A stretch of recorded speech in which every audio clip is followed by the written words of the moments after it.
You're listening to the BBC World Service. I'm James Kamarasamy with The World Today. Now, if you were listening to yesterday's programme, you'd have heard our LA correspondent Alistair Leithhead getting rather excited about this. Carmageddon! One more time with feeling, Al. Carmageddon! So, did the closure of a busy freeway turn the city of Los Angeles into a bumper-to-bumper hellhole? Stay tuned, you'll find out later on in the programme. But first of all, let me introduce our two guests for this hour.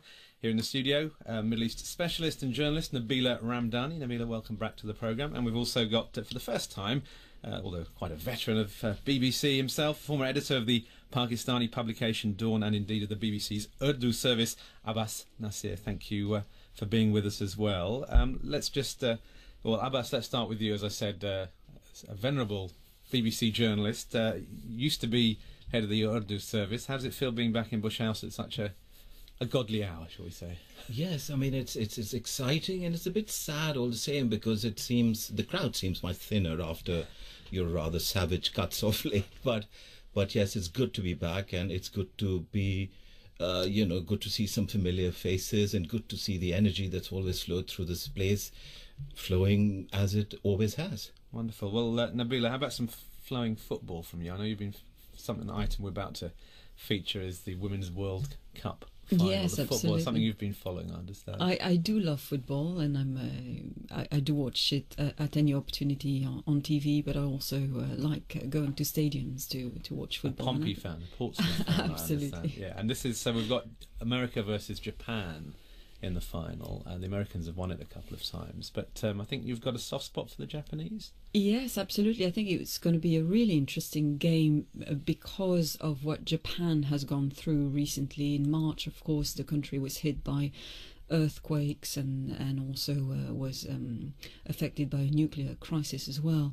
So for the Japanese team, it's above, it's more than a game. It's about lifting the spirits back home and bringing some satisfaction or some sense of national pride after, of course, a very disastrous period. Yeah, indeed. Well, we'll be having a look, having a full taste of what we've got to expect of that World Cup final a bit later on. But let's start in Afghanistan, because it's a big week for the country as the national government there begins taking over responsibility for security from NATO-led forces in some parts of the country. Among the first places expected, where that's expected to happen, the province of Bamyan and also Lashkar, capital of the southern Helmand province. Well, it comes as a British parliamentary committee is warning against the premature withdrawal of British troops from the country. Well, we can speak now from Kabul to Janan Mozazai, spokesperson for the Afghan Foreign Ministry. It is a big moment, isn't it, for your government, this first phase of transition. Are you confident it will go smoothly? Well, it is certainly a big day for Afghanistan. Afghan security is an Afghan responsibility, and as President Karzai has made quite clear over the past several years, that burden has to be shouldered by us Afghans. We are grateful to the international community, to the United States, to Great Britain, and to all our allies for their sacrifices in blood and in treasure over the past 10 years. And we look forward to continuing our strategic ties with the international community. But Afghan security has been and will be in the long term an Afghan responsibility. And yes, the investments of the past 10 years, particularly the past 2.5 years, have prepared our national security forces to gradually take responsibility for all of Afghanistan's security, not only in the 7 provinces that are going to be handed over the next few days, but for the entire country as part of the 3-year transition process agreed between Afghanistan and the international community back in 2009. Indeed, you talk about that long-term responsibility, but in the short term, challenges are huge, and if anybody was in doubt about those challenges, clearly the killing of the president's half-brother just a week or so ago in Kandahar made those challenges extremely vivid. What are your greatest concerns for this process? Well, certainly we have made this clear from the very beginning. The transition process is going to be faced with a number of challenges, both big and small. We must remember, Afghanistan is a country that's emerging, that's trying to emerge from 30 years of war and also, unfortunately, negative interferences from those beyond Afghanistan's borders. So there are still forces that are trying to derail this transition process. There are forces that are trying to continue the pain and suffering of the people of Afghanistan. But what is important is the determination of the people of Afghanistan and of the Afghan government, and of course the support that we have from our international allies and friends to see this process to its successful conclusion. We will probably have more attacks, more suicide bombings, even more assassinations. But as we have made clear before, we are going to stay focused on the things that need to be done and see this to its successful completion. As I mentioned in the introduction, British Parliamentary Committee is today warning of the risks of undoing a lot of the work that's been done if there is a too hasty withdrawal. Are you concerned about that? Well, look, I mean, there are two things. The transition process is a 3-year process. It's starting today, as you mentioned, starting in Bamyan province in central Afghanistan, and it will go for the next 3 years until the end of 2014. And Afghan security forces will gradually take over responsibility for all of Afghanistan. The second thing is the long-term engagement of the international community in Afghanistan and with Afghanistan. Representatives from the United States, from Great Britain, from our other allies have made it very clear that 2014 will not be another 1989. In other words, I think it is very clear to the world community that abandoning Afghanistan again, as happened in 1989 after the withdrawal of the Red Army from Afghanistan, is going to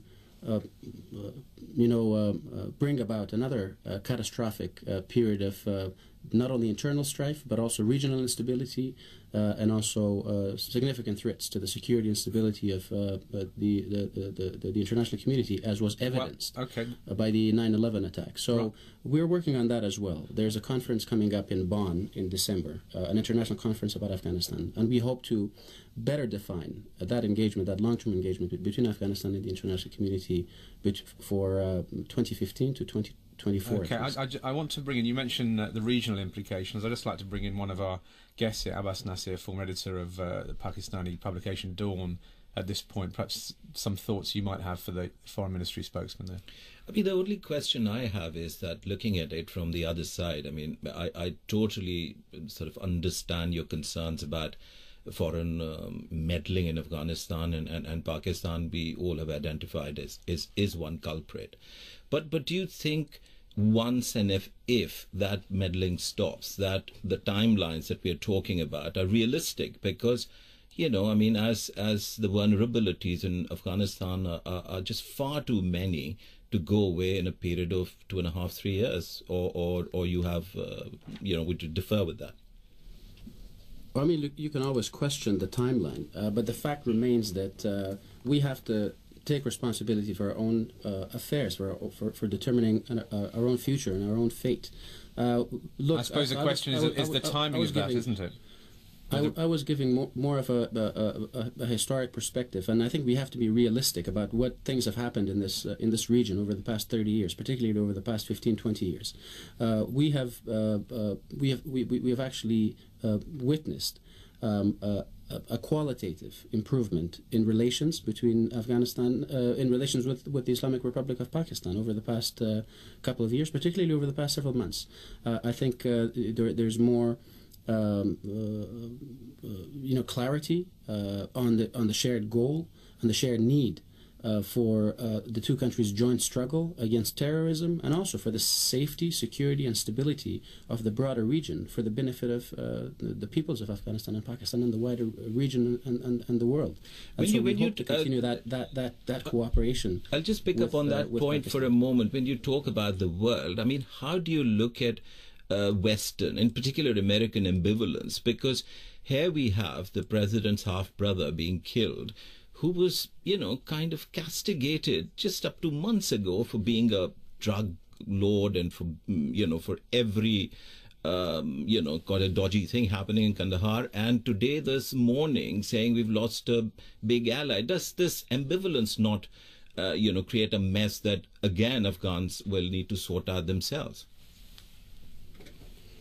Well, I think you're taking me back to my earlier point, the fact that Afghanistan is, the country of Afghans. The responsibility for Afghan security will have to be the responsibility of the people of Afghanistan, and we're determined to take that on. Now, we're working with our international partners, certainly the United States, because they have been supporting us significantly over the past 10 years. They've lost soldiers here, they've spilled blood, and they've spent immeasurable, treasure in Afghanistan rebuilding this country. Afghanistan is a transformed country now compared to 2001. It is not, the Afghanistan of 2001 and the Afghanistan of 2011 are just not comparable in so many different ways. But of course, does that mean that there are no challenges? Does that mean that Afghanistan is stable? Completely? Absolutely not. We have challenges, and we will continue to have challenges. Okay. But we count on a long-term relationship with our neighbors, with countries in the region, and certainly with our allies in the international community. And we're going to continue that work in the months and years ahead. Janan Mozasaev, spokesperson for the Afghan Foreign Ministry. Thanks very much. You're listening to the BBC World Service. I'm James Kimarasamy, and this is The World Today. Well, coming up later on in the programme, can you guess which headline-grabbing story this is about? It has been compared to a Shakespearean tragedy, usually King Lear, to a Dickens plotline with its dozens of characters, immense complexity and skullduggery in the East End of London, to Harry Potter, for reasons I couldn't quite grasp, and Rupert Murdoch has often been compared to a James Bond villain. The clue might have been in the final line there. That's coming up later on in the programme. But now, as the son of the final ruler of the Austro-Hungarian Empire, it seems appropriate that Otto von Habsburg's funeral in Vienna on Saturday is being followed today by a requiem mass in the Hungarian capital, Budapest. His heart is to be buried at a Benedictine abbey in central Hungary. And although he went on to become a member of the European Parliament, Otto von Habsburg, who was born in 1912, just a few years before the collapse of the monarchy, was only allowed to return to Austria in the 1960s. Our correspondent Bethany Bell has been speaking to his son, Karl Habsburg, at the Habsburg family crypt in Vienna. I think, it really shows, let's say, the historic dimension of all the time, of the enormous amount of time that my father lived, and the different periods that my father lived through. I mean, he still had an official function in the Austro-Hungarian Empire. Then later on, all the time that he was in exile, and the Second World War, and the time after, and the working, the pioneering of the creation of the European Union, and the time of the European Parliament, that's such a span of life, of which I think, also the Capucin crypt here, together with all the other requiems which were happening in Germany and here in Austria and in Hungary, they really show the dimension of this lifespan. The last emperor to have been buried here was Franz Josef. Right.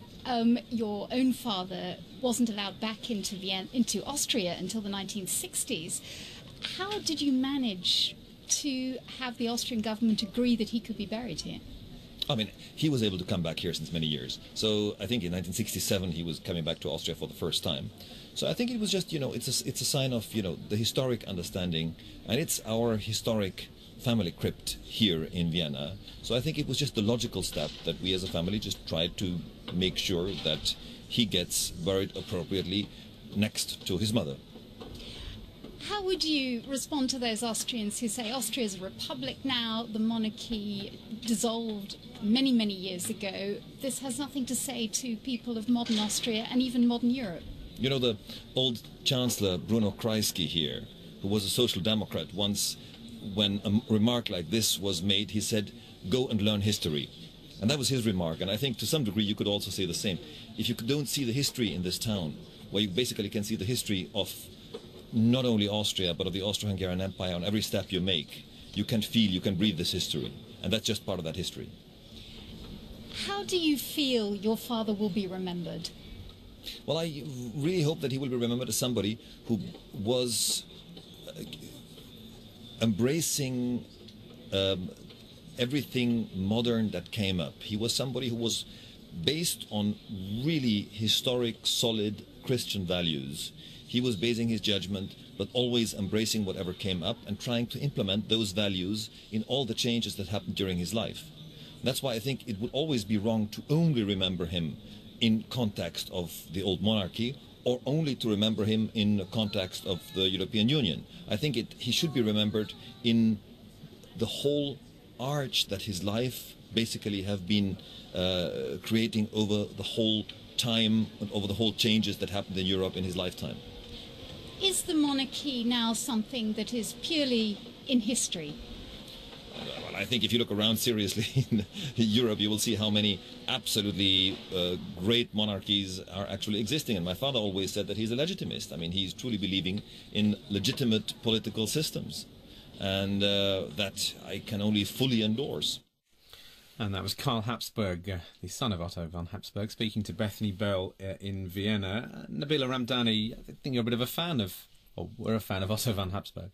Well, I think he's a fascinating character, and of course he was a passionate advocate of European unity, and he served as an MEP for in the European as a member of the European Parliament for 2 decades, and he was of course also dedicated to bring the former communist ruled countries of Eastern Europe into the European Union. And I think it's his vision for Europe was brilliant. I mean, that commitment to sort of form an entity, European entity, with economic but also political unity. Yeah, and I guess his death comes at a time when that vision, the wider vision of especially economic unity, is being questioned, isn't it, with all the Eurozone problems?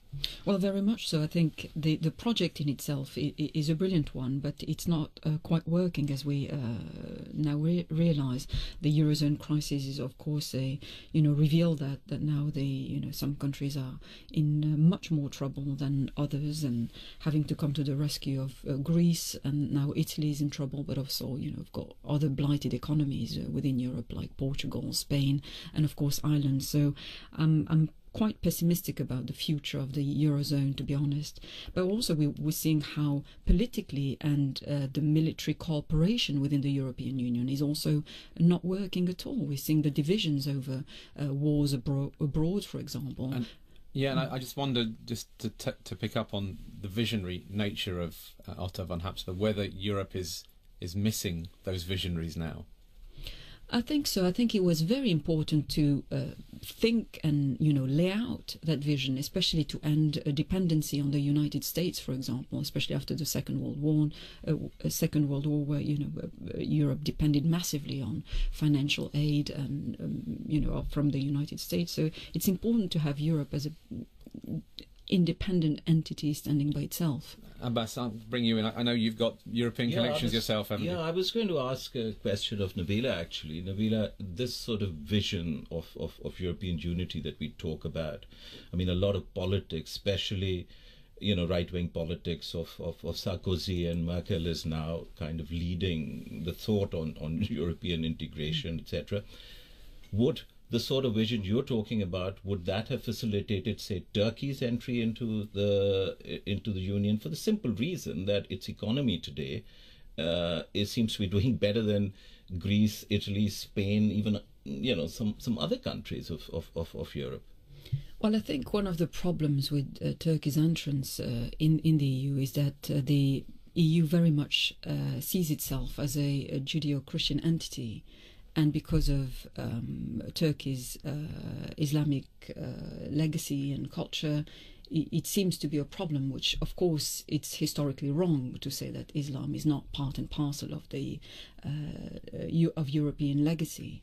And to be perfectly honest, I don't think Turkey would have much to gain joining the EU at this point, especially since its economy is doing very, very well at the moment. Yeah, and you have Spanish links as well, I believe. So yes, you know that economy quite well. No, exactly. I mean, I was thinking, and you've answered the question. I mean, my wife is from Spain, and over the years that we've been going there, the downslide in the Spanish economy is quite clear. I mean, I don't know of a family in Spain now, and I have lots of friends there, where someone or the other is not unemployed with no prospect of a job, really. So, you know, I mean, at unemployment running at more than 20%, perhaps, you know, bringing in countries like Turkey will energize it. Yeah, big questions for Europe at the moment. Well, for the time being, thanks very much. Let's move on to a bit of sport now, because it's the final round of the Open Golf Championship here in Britain at Royal St George's, and the home crowd will be cheering on the Northern Irishman Darren Clarke, who's one of the favourite players on the European Tour. We can speak to Chris Mitchell now. Chris, so why is he so popular? Well, I think he's seen as the smiling Irishman who chomps on cigars. He's a Liverpool fan. He shares a joke with the crowds. He wears his heart on his sleeve. Importantly, too, I think he's never won a major. So, although he's been very successful, at 42, his best years appeared to be behind him. People like that, they latch onto it. He's 111th in the world rankings, in fact, but here he has a one-shot lead going into the final round and admits it's good being the crowd favourite. He says he thinks many of them in the crowd can identify with him. I think most of the crowd, they identify with a guy who's maybe not quite an athlete like all the rest of them, somebody who's a normal guy that likes a pint like all the rest of them. So, you know, it's fantastic to have that amount of support and people roaring and shouting for me. I've done nearly everything in the game of golf. I've been fortunate enough to play in quite a few Ryder Cups, to win World Golf Championship events, to win other big tournaments around the world.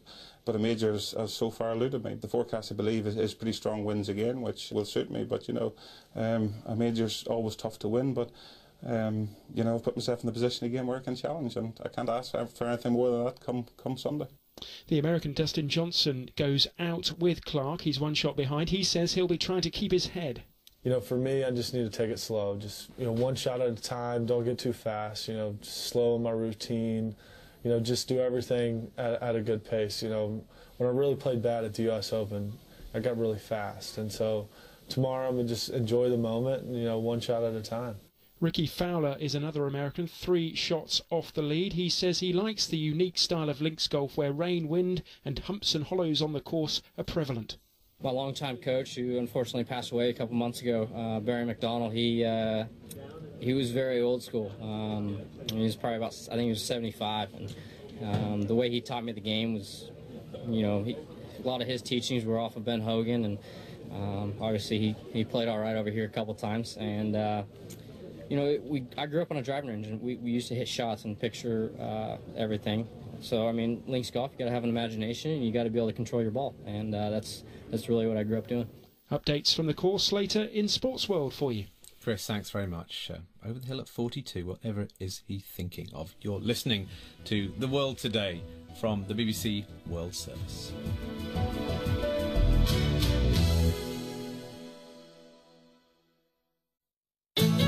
BBC.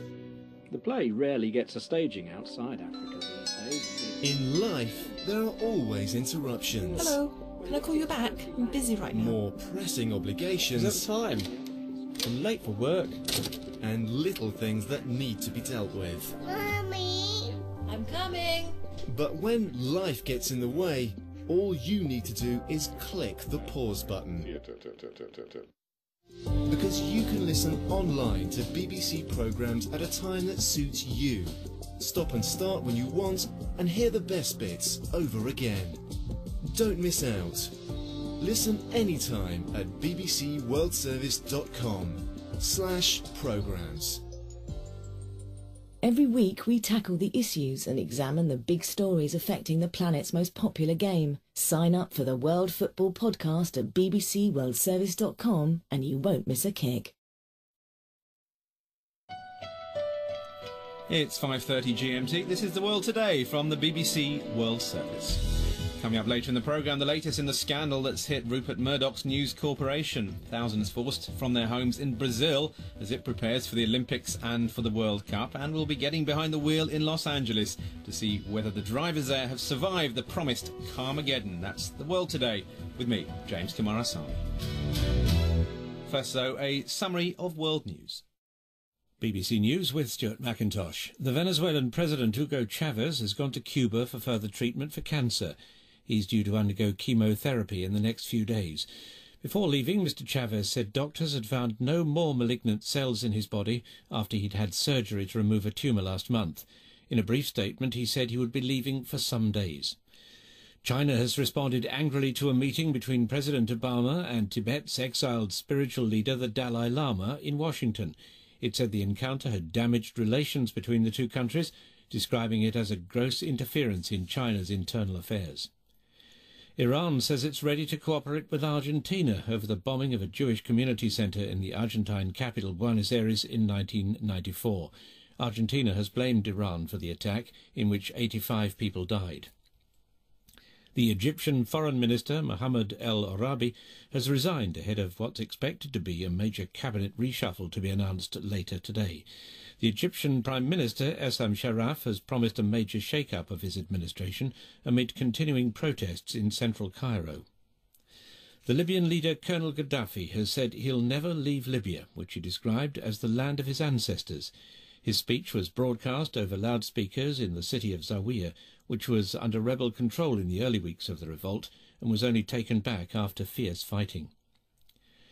Human rights groups and trade unions in Gabon have called on the visiting French Prime Minister, François Fillon, to withdraw his government's support for President Ali Bongo. The 13 organisations criticised government corruption and the collapse of infrastructure in Gabon. A parliamentary committee in Britain has warned the Prime Minister David Cameron against any premature withdrawal of British troops from Afghanistan. It says pulling out any more than a few hundred support troops could undermine the international coalition's strategy there. BBC News.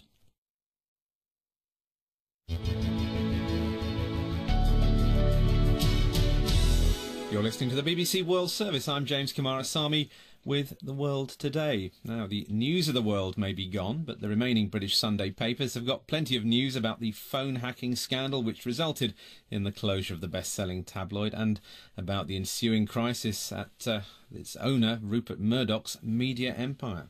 New body blows for Murdoch. No phone hacking, no law breaking, just good, honest journalism. Would the last Murdoch to leave the country please turn out the lights? Has the old boy finally lost the plot? Murdoch's in family fallout over crisis. Sharks circling News Corps as Murdoch's fight to stay afloat. Scotland Yard's finest called to account over culture of collusion with the press. Well, after Saturday's full-page apology from Mr Murdoch himself, the papers now contain a second set of adverts from News International entitled "Putting Right What's Gone Wrong." For a business that prides itself on holding the powerful to account, we failed when it came to one of our papers.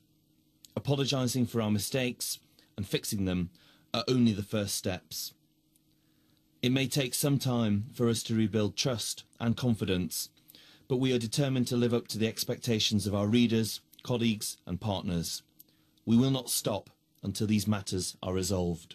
Well, there are so many strands to this, it's pretty hard to keep up. So we've asked a comedian and sometime World Today panellist to provide us a beginner's guide. Hello, I'm Steve Punt, and I've spent this week trying to keep up with the News International scandal that you may have heard about. In case you haven't heard about the News International scandal, let me try and explain.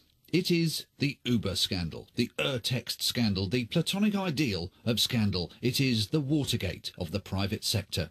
It has been compared in the past 10 days to a Shakespearean tragedy, usually King Lear, to a Dickens plotline with its dozens of characters, immense complexity and skullduggery in the East End of London, to Harry Potter, for reasons I couldn't quite grasp, and Rupert Murdoch has often been compared to a James Bond villain. I suppose because he has global plans to dominate an entire market, rather than any suggestion that he sends up rockets to swallow rival TV satellites or feeds his enemies to a shark.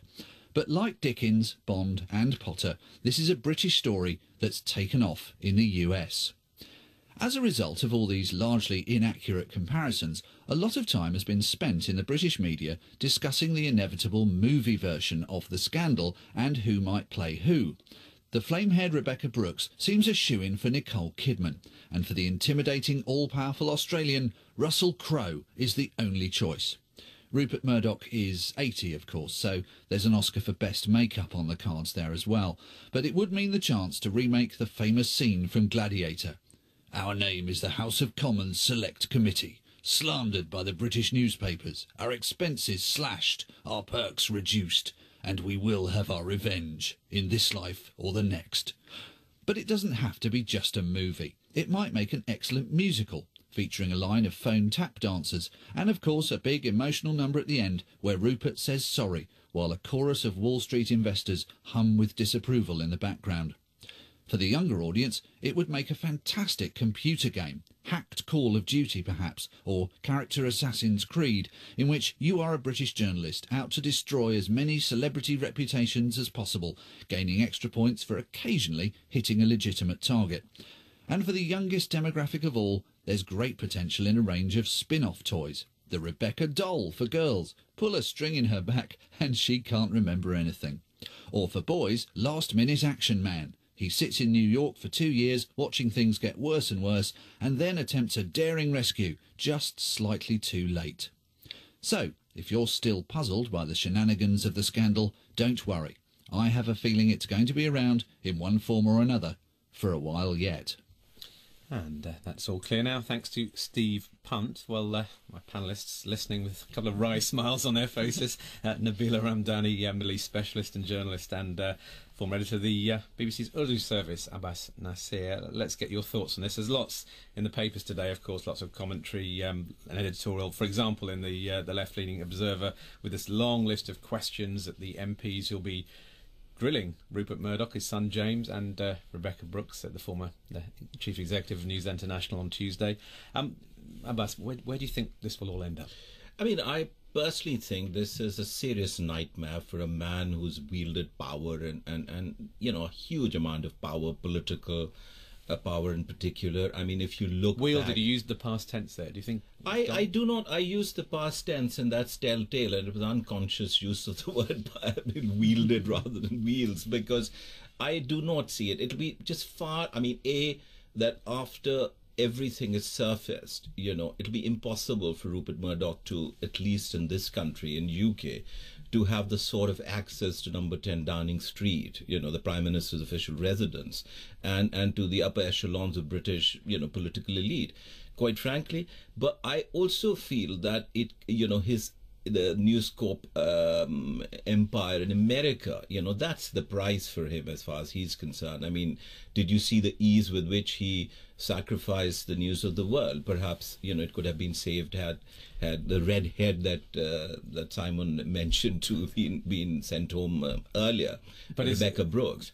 Yeah, but some would say, well, that is proof that he can be a ruthless businessman, and that is why he has survived. He has survived other downturns in his fortune. I have no doubt he's a ruthless businessman. I have no doubt, but I think some of his stuff is coming home to roost, because I personally think that you know, this country, the storm may die down, but he, like I said, never had. And access to power for people like him is access to money and means of earning more and more profitability. I mean, you just saw the scandal was already part of public record, and the Tory government, the Conservative Party government in Britain, was willing to share him another golden goose, which was, you know, his takeover of the Sky B, the satellite broadcaster, in which he, you know, holds a minority share right now. He would have had total control and £1 billion worth of income every year. Nabila, Steve Punt, casting his eye over things, likened this committee meeting on Tuesday to payback time, really, for all those MPs who were in the frame for the expenses scandal. I mean, what do you think, looking forward to it? Is it going to be sort of great political theatre? What do you think is going to happen? Well, it does seem a bit like it's the political class taking its own back on having been exposed over the MP's expenses scandal. And is there a danger for them in overreaching and playing to the cameras and looking to be enjoying it too much?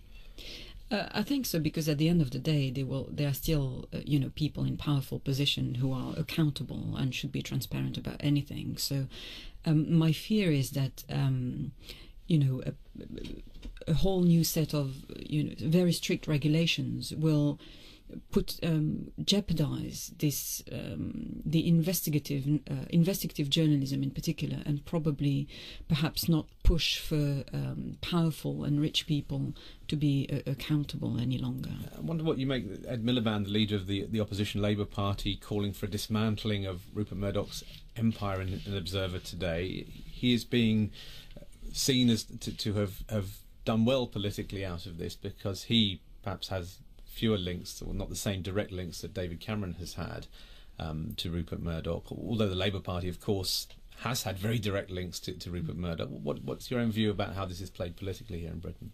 Well, I think Ed Miliband is doing brilliantly in exploiting the situation. And we mentioned the fact that Rupert Murdoch was indeed a very aggressive, capitalist. And the irony in all this is that his media empire is not being brought down by capitalist forces, but because of criminal activity going on a industrial scale, and that's what might bring down his empire for good. But everybody's having a go. I mean, the Ed Miliband, but all the Sunday papers are highlighting, murkier and murkier links between the police and journalists. The Sunday Telegraph, for example, focuses much more on the Murdochs themselves. Any association with them now is perceived as being toxic. This story isn't really going anywhere, is it? It's going to stay on the front pages for some time. Okay, thanks both of you for the time being. You're listening to the BBC World Service. This is James Kamarasamy with The World Today. Coming up shortly. Carmageddon. Carmageddon indeed. So what did happen when Los Angeles' busiest freeway shut down for repairs? All will be revealed very soon. But first, there's great pride in Brazil that the country is hosting both the World Cup and the Olympic Games in the next 5 years. But despite its rapid economic growth, it does remain a very unequal society. And as thousands of shanty town homes are bulldozed to make way for new roads for those major sporting events, there is concern that the poorest Brazilians won't benefit. The BBC's Robin Lustig has been to Rio de Janeiro to find out how the people there feel about the way their lives are changing. I'm out to the west of Rio, where the Olympic Village is going to be built, and they're building a new road here. Huge machines levelling the ground before the asphalt goes down. Thousands of people are being uprooted to make way for the new road. About 200 people used to live right where I am now, in shacks that they'd built illegally, but now they've nearly all been bulldozed. This is Berenice Maria Daneri, and she is very angry. My house was knocked down. I was given 8,000 reais by the government, but it was worth much more. And I'm sleeping in the streets because I can't afford to buy a new house with the money they gave me. So what do you think of this new road that they're building? In my opinion, this road will be good for some, but not for others like me. I worked so hard for so many years to make my house nice and put tiles on the walls. And now, it's gone.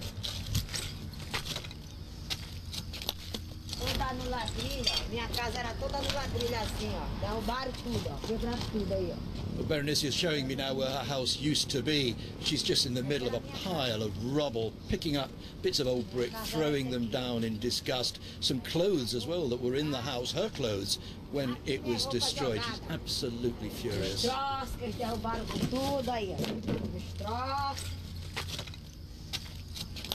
she's bringing me now to where she has found somewhere to shelter. We're walking across the rubble.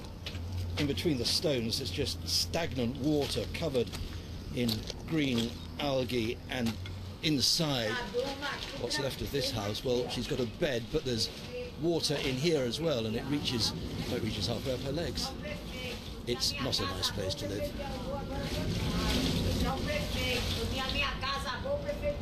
Rio city authorities insist that they are offering to rehouse anyone whose home is demolished to prepare for the Olympics. But anti-poverty campaigners say the poor are being pushed out much further from the city. A left-wing city councillor, Eliomar Coelho, is pushing for a parliamentary inquiry into how the evictions have been planned. He says there have been clear human rights violations. Eu acho que está acontecendo uma ação criminosa. The criminal act by the local government under the false pretenses that they must do this as part of the preparation for the World Cup and the Olympics. Tanto Copa do Mundo como Olimpíadas. People talk about Brazil as a country that is progressing very rapidly economically. Is what's happening here the price of that progress? Está sendo, infelizmente, porque o que acontece é que notamos. Unfortunately, that's the price that we're having to pay for progress. You just need to compare to the situation in London, where they took the Olympics to an area that is being developed, and 50% of the flats there eventually from the Olympic Village will remain for people who need it. Here it's just the opposite. They'll sell for very high prices that people can't afford.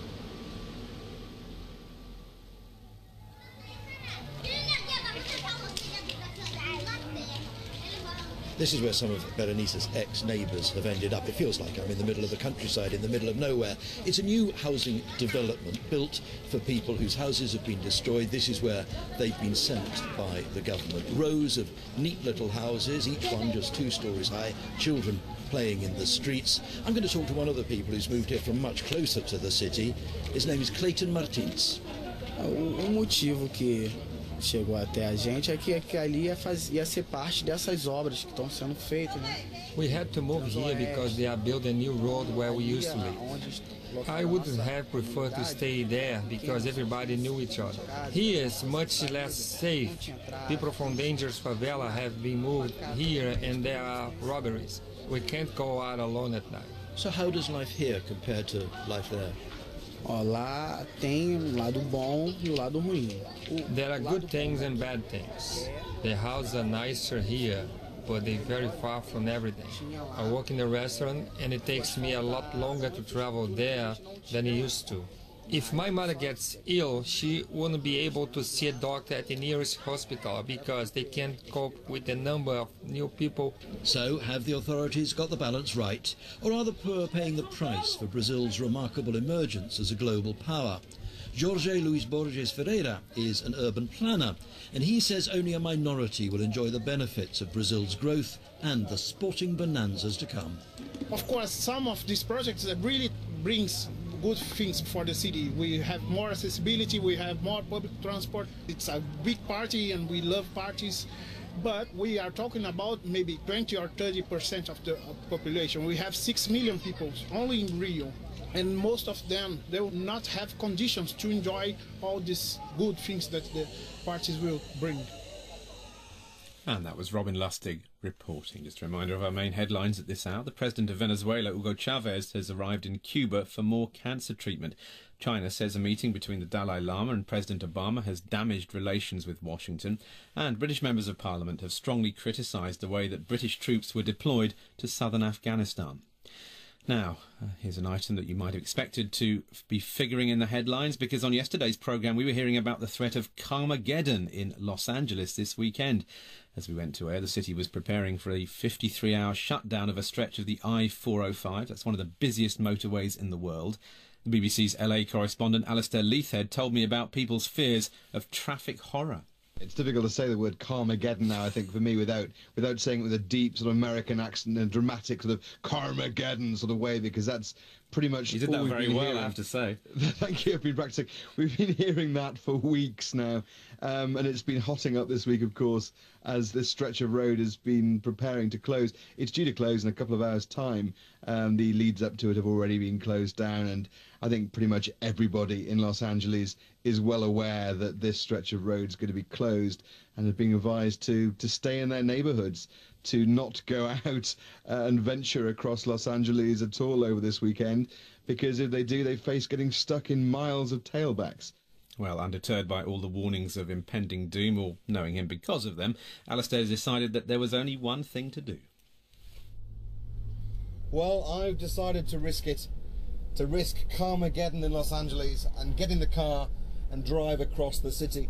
I can see a helicopter buzzing overhead there. One of the news crews trying to assess what kind of chaos the closure of this big road is causing in the city. And I tell you what, so far, if this is Carmageddon, I wish it was like this every day of the week. I'm driving around Sunset Boulevard at the moment towards the Interstate 405, which is the road where 10 miles of which have been closed for the weekend, and it's an absolute pleasure. I haven't been stuck in a single traffic jam. I've never seen so few cars on the road, even I think at night. And I'm just getting to the 405 now, and there's a few people here on the bridge taking photographs, checking it out, but it's absolutely deserted. There's no one here at all. It's great. Don't tell anyone, but this is the perfect time to get around Los Angeles. There it is. The busiest stretch of road, they say, in the world. People are photographing it. Completely empty. Normally 500,000 people would cross this road, they say. But today, absolutely nothing. I'm just going to turn around, stop, and try and work out where everyone's got to. Well, I've come out to a very twee little shopping area. I'm getting my bike out of the back of the car, but to be honest with you, I'm not sure I'm going to need it. I've seen quite a lot of policemen on bikes so far, and quite a lot of other people using them to get around, but driving on the roads is an absolute pleasure. So I think I'm going to leave this where it is and just see what people in this neighbourhood think about Carmageddon. Hello there, excuse me. I was hearing that the end of the world is nigh today, that Carmageddon is upon us, but it all seems rather nice. Very good. It's wonderful. There's no traffic. I wish it was like this all the time. Well, it was very easy again getting in the car and driving up to here, which is the bridge that's being demolished, or half of it's being demolished at the moment. There's quite a lot of people up here, all come up with bikes, just checking it out, I think. I've taken this bridge for the last 30 years. I've probably taken it 1,000 times. Well, you can't take it today though, can you? Because they're demolishing it. Exactly. What do you think of all this Carmageddon nonsense? It seems like nonsense, doesn't it? There's no traffic. It's lighter than I've ever seen it. It's amazing what one word, Carmageddon, particularly said in the way it is on the American networks, Carmageddon, the way that has changed people's attitudes for one weekend only to leaving their cars at home and trying something different, going out on foot, going out on their bike, checking out some construction work. Hopefully they'll get it finished by the end of the weekend though, because there'll be an awful lot of fuss come Monday morning if people can't get back to their old habits and get back on their highway. Alistair Leith, I think he quite enjoys saying it. What do you think? Well, there have been quite a few tweets about this non-event, I think we can safely call it. This from Piers Morgan, TV presenter these days. More TV news helicopters filming non-existent Carmageddon in LA than cars on the road. Christopher Rice, Carmageddon has actually cleared out every roadway in LA. We must do this once a year with street parties. And this from Michael Schneider. Let's all agree, effective Monday morning at 6 a.m, no one is ever allowed to use the term Carmageddon again. Well, there we go. Let's have a... I mean, this is a classic story that didn't happen, isn't it? Nabila Ramdani, the Millennium Bug. I can probably think of a few others. Sometimes it's inevitable with all the hype, isn't it? Well, indeed. I think the Americans quite like to put a dramatic Hollywood twist to, everything. And that's a perfect illustration of happening that. in LA had to be, didn't it? Yeah. But James, why just restrict yourself to LA? Come Monday morning, what is London going to look like? There's an Carmageddon every weekday morning in London as well. Well, I can think of plenty of other cities as well, indeed. Well, let's have a look at stories that are going to happen, perhaps, or the ones that you're interested in particular. Nabila, I know you're a Middle East specialist. You've been following particular events in Libya and Syria, slightly out of the headlines at the moment, but lots of developments there. Well, indeed, especially in Syria at the moment, when opposition groups planned to meet in Damascus, but because of the continuing and the stepping up of the crackdown of the al-Assad regime, some of the opposition figures had to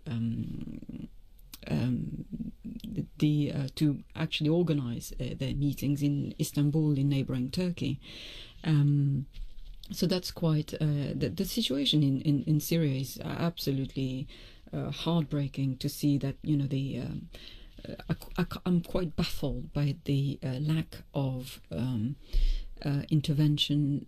I mean, not that I'm a hawk at all. I mean, I wouldn't want to see military intervention in Syria, but the fact that the international community hasn't been able to condemn forcefully what's going on in Syria when they were very prompt to act swiftly and militarily in Libya, blatantly exposes the double standard approach of the international community when it comes to Middle Eastern affairs. And lots of developments in Libya, the Americans amongst others recognising the rebels in Benghazi as the legitimate government. How do you see that developing? And Gaddafi, more determined than ever to remain in his country, and capitalizing on the fact that the West will eventually give up. I mean, we're seeing the cracks within the Western coalition, the French acting separately, the British leading their own agenda, and the Americans. I mean, it will be tricky for Barack Obama to commit himself further to Libya given the economic problems at home. Abbas, what's your perspective on it? I mean, it is true, and it's the Arab Spring, as so many of us optimistically called it, is turning into, I don't know, an arid summer or something. Because if you even look at, Libya and Syria are extreme cases. Some places such as Egypt and Tunisia, where there was more hope of change, that also is more or less grinding to a halt now. Especially, if you look at what the Egyptian military is now doing, declaring ahead of any constitutional changes what role it seeks for itself. And, my experience from Pakistan is the West needs to be aware of one thing, that the military element of the power structure in a lot of these countries are scaring the West with a takeover by Islamists, and trying to keep basic democracy out of the country. And I personally feel that's a very bad idea. I guess, but you could argue, I suppose, what's happening in Egypt, we are still seeing these huge demonstrations taking place, and actually that is the effect of what has happened. The people of Egypt have realised that they can make a difference, and they are continuing to try and press through democratic means. Yeah, but I think it's almost inevitable when you have radical change happening like it did in Tunisia and Egypt. Periods of following a radical change are barely followed by stability. So in that respect, Egypt and Tunisia are no exception. Bas, before we go, I know you've got a little Donald Rumsfeld story you wanted to share with us. Well, we've always known Donald Rumsfeld to have a hard back, and he got into trouble because of his hard back. He seems to carry titanium hips, and the alarm went off at O'Hare Airport, Chicago. This is according to the Huffington Post, of course. And he was, they say, the security agent, to quote the news story, he was patted down, both in the knowns and the unknowns. So, for some of us from the subcontinent, politicians, etc., who feel they're entitled to special privileges, this is a very telltale thing that and this is something you can identify with, I believe, as well. Yes, I can, because I cannot walk through a security gate without the alarms going off. And for similar reasons. For similar reasons, no. I mean, my sort of Donald Rumsfeld is higher up. I've got a bad knee, actually. Okay. We'll end on that note of knowns and unknowns being patted down. But thanks very much for that. Thank you to both of you, to Abbas Nasir and to Nabila Ramdani, for being with us here on The World Today this hour. That brings us to an end of the programme. So from me, James Kimarasamy, and the rest of the team here in London, thanks very much for listening to this edition of The World Today.